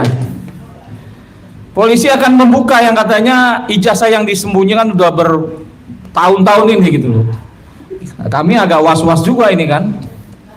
Dan kuasa hukumnya Jokowi juga was-was juga gitu kan. Agak dia si anaknya Otto agak kanan kiri ya kan. Saya juga kanan kiri biar sama-sama kan gitu. Nah, ketika mulai dibuka itu ada rasa was-was lah gitu. Akhirnya dipotong lah. Dibukalah itu semua, digunting dan suruh hadir. Setelah dibuka itu, wah bergerombol ke sana. Itu memang saya ada di situ, itu tidak boleh disentuh, tidak boleh difoto, cuman diletakkan di atas meja. Nah, jadi saya juga bingung ini polisi ini mau ngapain ini gitu loh. Jadi pas dilihat itu, yang moto pun itu harus dari polisi gitu loh, dari jarak jauh lah, dari depan sana gitu loh. Nah, ketika dilihat itu polisi agak-agak wah bangga lah, wah ini alat bukti ini asli segala macam gitu kan. Yang di depan juga kita agak-agak diam juga, terdiam. Pas ngelihat itu diam juga, saya tambah was-was lagi. Waduh, ini pada diam juga nih. Akhirnya saya dipanggil sama Bang Kosinudin. Bang Usam sini lihat-lihat. Ya mau nggak mau deh saya bangkit dari duduk saya. Dengan sangat terpaksa, ketika saya dekat, ada jarak 1 meter, saya belum melihat, cuma saya intip aja tuh. Saya intip, ya fotonya foto yang kemarin. Artinya saya bilang sama polisi, Pak Polisi ini mah palsu, itu bukan foto Jokowi. Lihat aja mulutnya, kacamatanya. Polisinya tadi sedang senyum-senyum, agak bingung juga dengan saya gitu. Saya tahu pelakunya, saya bilang. Nanti saya kasih tahu nomor teleponnya, saya bilang. Bapak catat nomor saya. Oh, gua sudah punya nomor Pak Usam katanya. Oh, bagus, saya bilang. Jadi artinya apa yang dilakukan polisi kemarin itu cuma untuk membuktikan kalau dia telah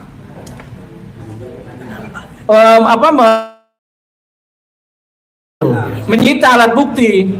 Bukan menyatakan itu palsu apa yang dikatakan oleh kuasa hukum Jokowi, bukan nyatakan itu asli. Apa yang dinyatakan kuasa hukum, wah itu asli, mereka didiam. Enggak, bukan itu.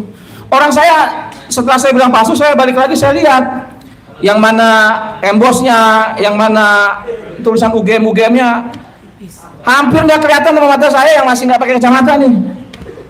Jadi tipis sekali antara ada dan nggak adanya itu gitu loh. Apalagi yang katanya logo-logo yang kecil-kecil itu, boro-boro mau embos, boro-boro mau diraba gitu loh. Dilihat aja nggak kelihatan gitu loh.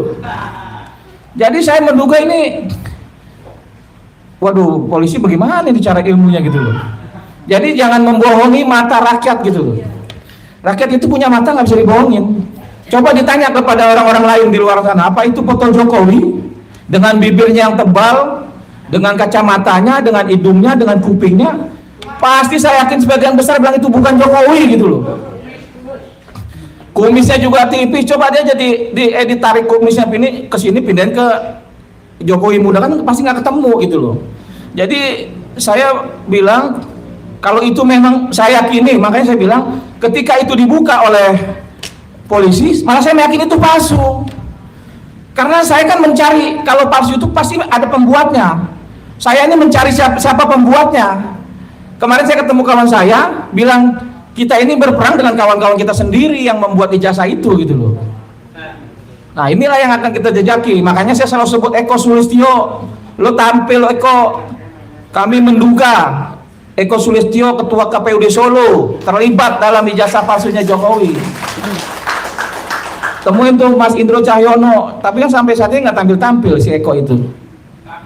Jadi artinya, apalagi tadi melihat alat bukti yang dibawa oleh Mas Roy. Setahu saya memang apa yang dia hadirkan di Bareskrim Mabes Polri itu fotokopi yang ada garis tengahnya, artinya dilipat. Nah, tapi kemarin itu mulus, tidak ada lipatan, dan terlihat memang lebih kayak baru gitu loh. Nah, fotonya juga tajam memang. Kayaknya nggak ada itu tahun 80 kan pasti ada mulutnya tebal jadi tambah tebal lagi karena tintanya melebar kan gitu. Tapi ini enggak kan? Nah, kupingnya juga harusnya tambah panjang lagi karena melebar tintanya gitu. Ini kan enggak. Jadi artinya dengan mata saya aja yang tidak mengerti soal analisa ini itu, mata telanjang gitu kan. Jadi tolong Pak Jokowi berkaca-kacalah di rumah gitu loh. Di kamar mandi kah, di kamarnya kah. Tolong berkaca, apa itu muka saya gitu loh. Tapi jangan dibandingkan dengan yang sekarang, pasti jauh berbeda. Yang sekarang ini kan ada botak Pak Jokowi. Itu kan masih agak rambut belah tengah gitu loh. Jadi kalau menurut saya Jokowi berhentilah berbohong begitu. Kita kan rakyat nggak bodoh gitu loh.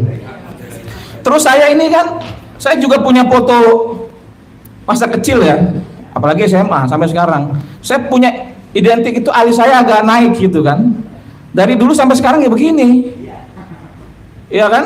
Terus juga saya punya hidung agak agak mancung ke dalam gitu loh. Dari dulu juga begini gitu loh. Tapi ketika saya lihat Pak Jokowi itu alisnya kok berubah tambah turun kayak celurit ke bawah, agak aneh juga. Kalau perempuan mungkin berubah dari tebal dibikin kayak kan gitu. Bibirnya juga begitu, bibir Pak Jokowi bagus yang asli gitu loh, tapi kok di foto itu tebal. Kalau perempuan ditebal-tebalin mungkin oke juga gitu loh. Artinya kan Jokowi ini kan laki-laki beneran gitu loh, nggak mungkin lah dia merubah itu untuk kelihatan lebih bagaimana gitu. Jadi saya menduga sekali sesuai dengan apa yang dikatakan analisa Mas Roy, Bang Rismon, Dr. Tifa, kalau itu bukan fotonya Jokowi. Artinya saya juga meyakini sekali kalau itu memang bukan fotonya Jokowi. Jadi nggak usah lihat aja foto itu jelas kelihatan sekali gitu. Nah setelah itu foto SMA-nya juga dikasih lihat, tapi nggak ditaruh di meja. Cuman ada aja dipegang. Ini foto SMA. Saya melihat antara foto SMA dengan foto kuliah itu juga berbeda. Foto SMA itu kayak mohon maaf, kayak agak gondrong, kayak putih-putih begitu kulitnya kan, kayak keturunan Chinese begitu. Tapi kalau yang ini kan, yang dilihat kemarin kan kayak jauh banget gitu, memang jauh banget gitu. Jadi aneh lah. Nah terus tambahan saya itu mengenai ada kawan juga rekan-rekan kuasa hukum yang sampai menangis gitu. Itu lucu juga kalau saya bilang mah ibu lebay. Jadi nggak pas juga saya bilang juga ibu ngapain ibu nangis-nangis lihat foto Jokowi, lihat ijazah Jokowi, saya bilang gitu kan. Yang bilangnya gini asli, saya bilang itu fotonya beda. Oh iya emang fotonya sih beda, dia bilang gitu. Jadi apa yang dikatakan ibu itu kalau menurut saya ini kelebayan seorang perempuan aja lah. Jadi jangan orang juga wah dibikin begini langsung Bang Egy dibilang katanya percaya ijazah saya palsu. Saya rasa nggak percaya juga Bang Egy ijazah saya palsu itu ibu itu aja yang lebay, saya bilang begitu. Nah, kira-kira saya sampai hari ini saya masih mencari tahu gitu loh. Apakah ijazah Jokowi itu dibuat di pasar pramuka? Apa bukan? Ya kawan-kawan saya masih mencari orang pembuatnya. Jadi saya bilang sama kemarin di acara itu, kalau kalian mau memenjarakan kami dengan kata itu ijazahnya asli, tapi sedangkan pembuatnya itu aja berkeliaran, masih berkeliaran, saya bilang. Artinya itu ada yang buat ijazah. Nah, sekarang kalau kita bandingkan tadi yang saya bilang pertama kali dikasih di Bareskrim, fotokopi ijazah Jokowi itu berbelah, ada garis lipatan. Tiba-tiba kemarin saya lihat itu ijazahnya itu mulus, masih bersih. Saya menduga ijazah Jokowi yang dikasih lihat di Bareskrim fotokopi itu dengan yang kemarin apakah sama? Jangan-jangan ini saya menduga dibuat lagi nih. Seharusnya ada lipatan dong saat itu.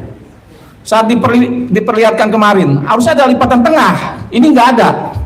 Apa karena lagi rame-ramenya ada emboss, watermark gitu kan? Ditambah lagi, dibikin lagi supaya sama. Karena disimpannya cukup lama ini. Dia, kalau saya bilang sih mungkin diduga ada maksud lain untuk menyembunyikan yang terlalu lama gitu kan. Entah dengan cara-cara apa kita nggak tahu, karena dia punya kekuasaan untuk itu gitu loh. Tapi artinya itu menurut batin saya itu barang yang berbeda antara yang diperlihatkan oleh Bareskrim dengan yang diperlihatkan kemarin. Karena di Bareskrim itu ada lipatan agak-agak kotor sedikit, di Polda kemarin mulus. Kalau dilihat di sana ada iler-ileran bekas fotokopi, di sini nggak ada gitu loh. Jadi itu saya rasa itu, saya menduga ini berbeda. Kira-kira seperti itu. Wabillahi hidayah. Wassalamualaikum warahmatullahi wabarakatuh. Ya, makasih Mas Rusam gitu ya. Ini dari ahli ya. Jadi kebetulan Prof. Tono adalah salah satu ahli yang hadir dalam sesi 2, memberikan penjelasan di penyidik, dan kita ingin dengar apa penjelasan dalam forum supaya ini. Persilakan. Ya, Prof. Terima kasih. Assalamualaikum warahmatullahi wabarakatuh. Saya pengalaman kemarin itu pengalaman pertama saya masuk ke ke Polda itu. Jadi ngurus STNK aja belum, nggak pernah ke sana. Oke, tapi memang pengalaman kemarin itu sangat ini ya. Yang pertama sekali kesannya itu memang kita dibuat lelah gitu ya. Kita sudah menunggu lebih dari 10 jam itu. Kita menunggu baru kemudian ijazah itu diperlihatkan. Ya sudah dalam keadaan fatigue gitu ya, physical fatigue gitu ya, memang ya konsentrasi sudah anulah sebagian besar kita ini.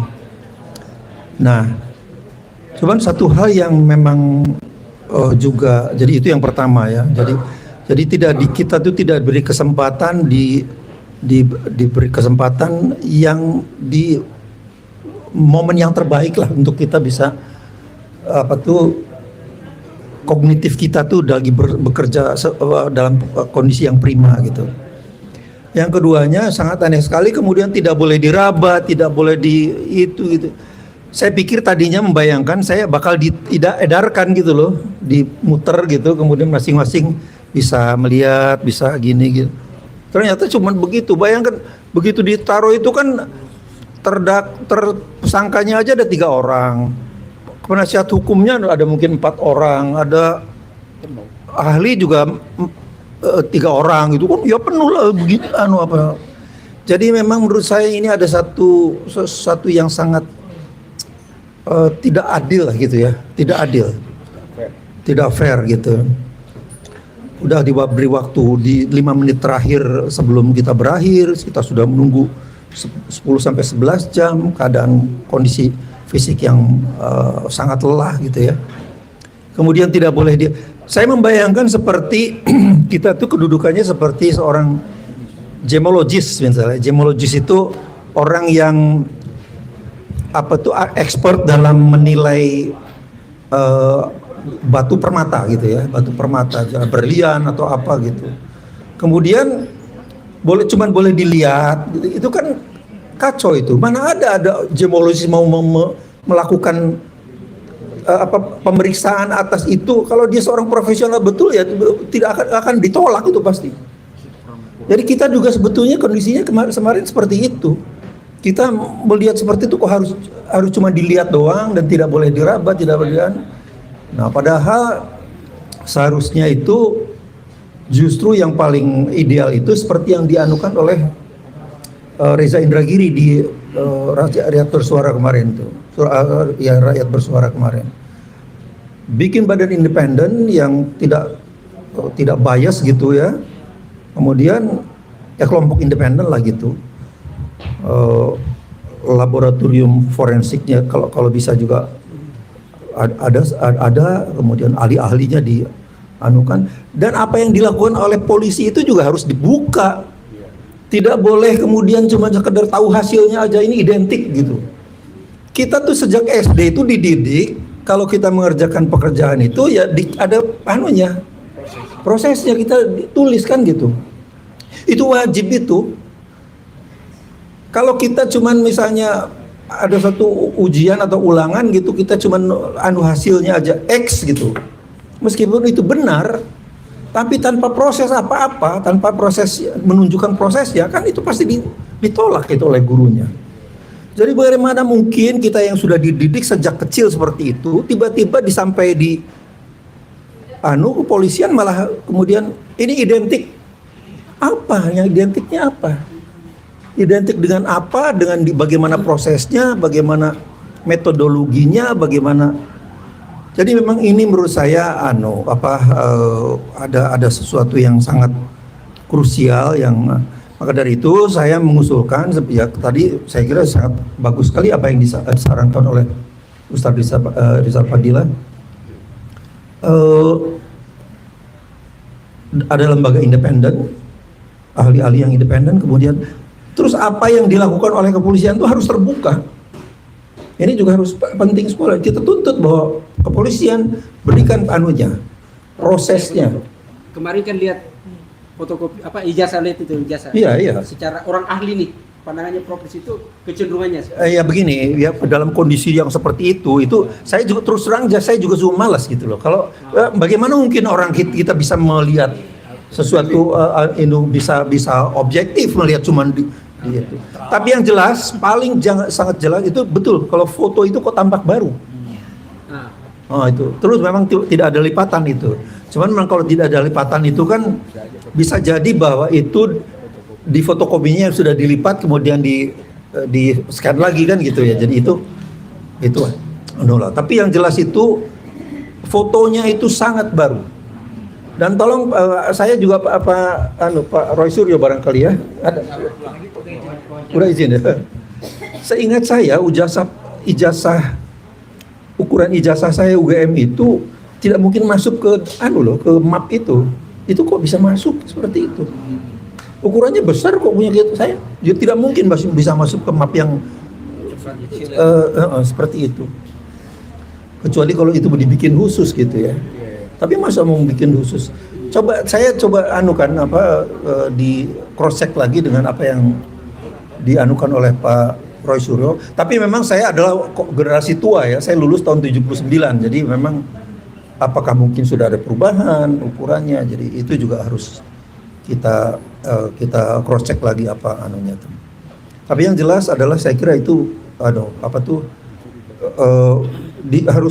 polisi harus membeberkan hasilnya, prosesnya untuk jangan cuma hasilnya. Kemudian bentuk lembaga independen atau komisi yang independen yang tidak bias gitu, tidak berpihak. Kemudian yang paling penting juga tidak kalah pentingnya juga semua ijazah baik punya Jokowi dan punya 13 yang lain yang dianukan itu di-scan dengan resolusi tinggi. Scan dengan resolusi tinggi itu kemudian kita uji, kita lakukan pengukuran lah gitu ya dengan akurat gitu. Saya kira itu harus dilakukan itu. Karena ada uji forensik yang lainnya juga misalnya untuk secara kimiawi misalnya carbon datingnya gitu ya. Kemudian tintanya, umur tintanya itu juga. Tapi itu polisi harus betul-betul transparan, jangan kemudian dicari hasil diberikan hasilnya aja bahwa ini sudah identik. Itu menurut saya nggak ini. Jadi yang berwenang itu memang sekarang berdasarkan undang-undang adalah polisi. Tapi ya jangan sewenang-wenang gitu ya kan. Berwenang itu bukan berarti harus bisa sewenang-wenang, karena kalau seperti itu artinya kemudian memperlakukan kita ini semua ya sudah, lu percaya aja dah sama gua kan gitu. Kan nggak bisa dong seperti itu. Jadi ini yang menurut saya scan dengan sebaik-baiknya, kemudian kita lakukan pengukuran yang detail antara huruf, antara foto, bagaimana detailnya, tadi soal bibir, lebar bibir, ketebalan telinga, jaraknya berapa, dengan foto-foto Pak Jokowi yang sekarang. Ya itu harus kita lakukan.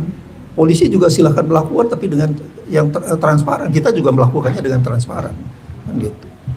Saya kira itu saja yang bisa saya sampaikan, tidak bisa terlalu banyak juga. Terima kasih. Assalamualaikum warahmatullahi wabarakatuh. Kasih Bro. Saya lempar ke teman-teman jurnalis ya. Sisinya sekarang kalau ada yang sebelum untuk masuk ke simpulan ke Pak Samsir, ada yang ingin bertanya? Teman-teman? Enggak ada, tinggal per Ada yang ingin bertanya, apakah Pak Samsir punya ijazah tahun berapa? Oke, kalau tidak ada kita langsung ke ini ya, ke Pak Samsir untuk pembacaan gitu ya. Oke. Terima kasih. Assalamualaikum warahmatullahi wabarakatuh. Bapak Ibu, saudara sekalian, para undangan media dan YouTuber. Setelah tadi penyampaian yang disampaikan hubungannya dengan gelar perkara khusus di Polda Metro Jaya pada hari Senin 15 Desember 2025 lalu.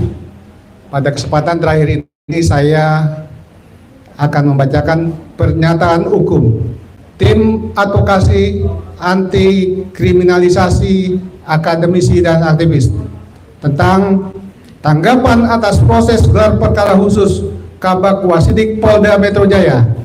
Sehubungan dengan telah dilaksanakannya proses gelar perkara khusus dalam kasus dugaan ijazah palsu Jokowi yang dilakukan oleh Kepala Bagian Pengawas Penyidik Polda Metro Jaya pada 15 Desember 2025, kami sampaikan tanggapan hukum sebagai berikut. Pertama, proses gelar perkara khusus yang dilakukan oleh Polda Metro Jaya adalah serangkaian kegiatan untuk melakukan evaluasi dan koreksi terhadap proses penyidikan yang dilakukan oleh penyidik Reskrimum Polda Metro Jaya yang kesimpulan akhirnya berupa rekomendasi atas perkara yang dapat dilanjutkan atau dihentikan.